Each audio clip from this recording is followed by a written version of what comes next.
इस वक्त हम मौजूद हैं मुल्तान के इलाके डबल फाटक पर, जहां पर ट्रैफिक की रवानी इंतहाई मुतासिर है।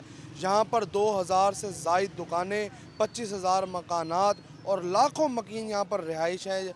और यहाँ पर अगर बात करें सड़क की, तो सड़क जो है टूट फूट का शिकार है। हमारा कैमरामैन फराज हमीद अगर दिखा सके तो किस कदर जो है सड़क यहाँ पर टूटी हुई है। और दूसरी तरफ अगर बात करें तजावज़ात की, तो यहाँ पर तजावज़ात की भी भरमार है, और जिसकी वजह से आने जाने वाले जो शहरी हैं उनको शदीद मुश्किलात का सामना करना पड़ता है। आप देख रहे हैं ट्रैफिक की रवानी जो है इंतहाई मुतासिर होती है। यहाँ पर मोटरसाइकिल तो आराम से गुजर जाते हैं, लेकिन यहाँ पर अगर बात करें रिक्शा, गाड़ी और दीगर जो सवारियाँ यहाँ पर अगर आती हैं तो वो ट्रैफिक के लिए फंस जाएंगी।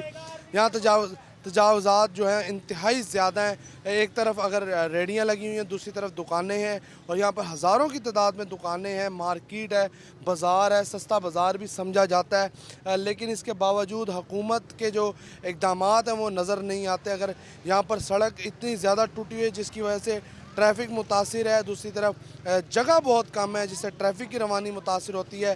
दूसरी तरफ जो पैदल सफ़र करने वाले लोग हैं उनको भी दुश्वारी का सामना करना पड़ता है। इलाका मकीन भी यही मुतालबा करते दिखाई दे रहे हैं कि इस सड़क को जो है फिलफौर बनाया जाए, और इसके साथ साथ जहाँ पर जो तजावज़ात हैं इनको भी ख़त्म किया जाए।